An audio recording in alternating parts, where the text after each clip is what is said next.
La Sagrada Biblia. Edición de Monseñor Juan Straubinger.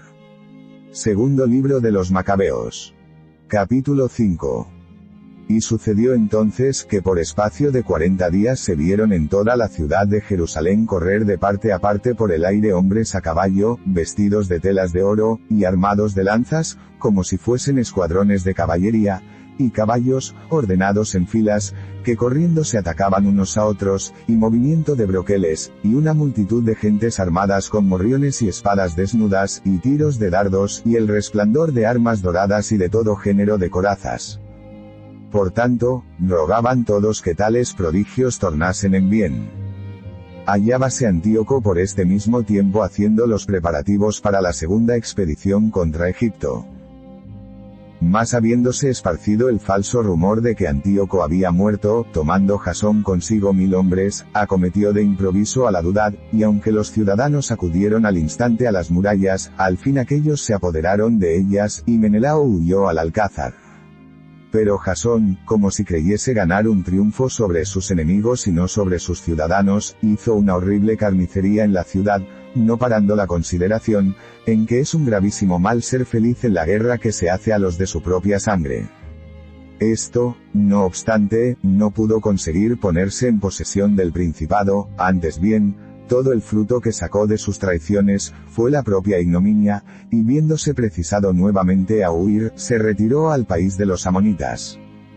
Finalmente, fue puesto en prisión por Aretas, rey de los árabes, que quería acabar con él, y habiéndose podido escapar, andaba de ciudad en ciudad, aborrecido de todo el mundo, y como prevaricador de las leyes, y como un hombre execrable, y enemigo de la patria y de los ciudadanos, fue arrojado a Egipto. Y de esta suerte aquel que había arrojado a muchos fuera de su patria, murió desterrado de ella, habiéndose ido a Lacedemonia, creyendo que allí, encontraría algún refugio a título de parentesco, y el que había mandado arrojar los cadáveres de muchas personas sin darles sepultura, fue arrojado insepulto, y sin ser llorado de nadie, no habiendo podido hallar sepulcro ni en su tierra propia, ni en la extraña. Pasadas así estas cosas, entró el rey en sospecha de que los judíos iban a abandonar la alianza que tenían con él, y así, partiendo de Egipto, lleno de furor, se apoderó de la ciudad a mano armada, y mandó a los soldados que matasen indistintamente a cuantos encontrasen, sin perdonar a nadie, y que entrando también por las casas, pasasen a cuchillo toda la gente, de manera que se hizo una carnicería general de jóvenes y de ancianos, y de mujeres con sus hijos, y de doncellas y de niños. Tanto, que en el espacio de aquellos 3 días fueron 80.000 los muertos, 40.000 los cautivos, y otros tantos los vendidos. Mas ni aun con esto quedó satisfecho Antíoco, sino que además cometió el arrojo de entrar en el templo, lugar el más santo de toda la tierra, conducido por Menelao, traidor a la patria y a las leyes, y tomando con sus sacrílegas manos los vasos sagrados, que otros reyes y ciudades habían puesto allí para ornamento y gloria de aquel lugar, los manoseaba de una manera indigna, y los profanaba. Así Antíoco, perdida toda la luz de su entendimiento, no veía que si Dios mostraba por un poco de tiempo su indignación contra los habitantes de la ciudad, era por causa de los pecados de ellos, y que por lo mismo había experimentado semejante profanación aquel lugar.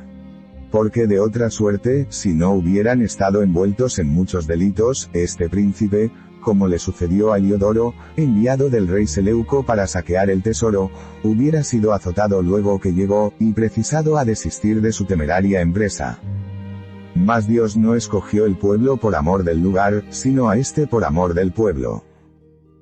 Por cuyo motivo este lugar mismo ha participado de los males que han acaecido al pueblo, así como tendrá también parte en los bienes, y el que ahora se ve abandonado por efecto de la indignación del Dios Todopoderoso, será nuevamente ensalzado a la mayor gloria, aplacado que esté aquel grande Señor. Habiendo Antíoco sacado del templo 1800 talentos, se volvió apresuradamente a Antioquía, dominado de tal manera de la soberbia y presunción de ánimo, que se imaginaba poder llegar a navegar sobre la tierra, y a caminar sobre el mar a pie. pero dejó allí gobernadores para que vejasen a la nación, a saber, en Jerusalén, a Filipo, originario de Frigia, aún más cruel que su amo, y en Garicim, a Andrónico y a Menelao, más encarnizados aún que los otros contra los ciudadanos.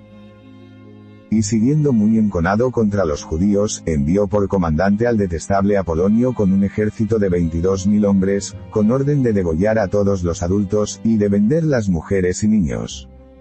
Llegado este a Jerusalén aparentando paz, se estuvo quieto hasta el santo día del sábado, mas en este día en que los judíos observaban el descanso, mandó a sus tropas que tomasen las armas, y mató a todos los que se habían reunido para ver aquel espectáculo, y discurriendo después por toda la ciudad con sus soldados, quitó la vida a una gran multitud de gentes.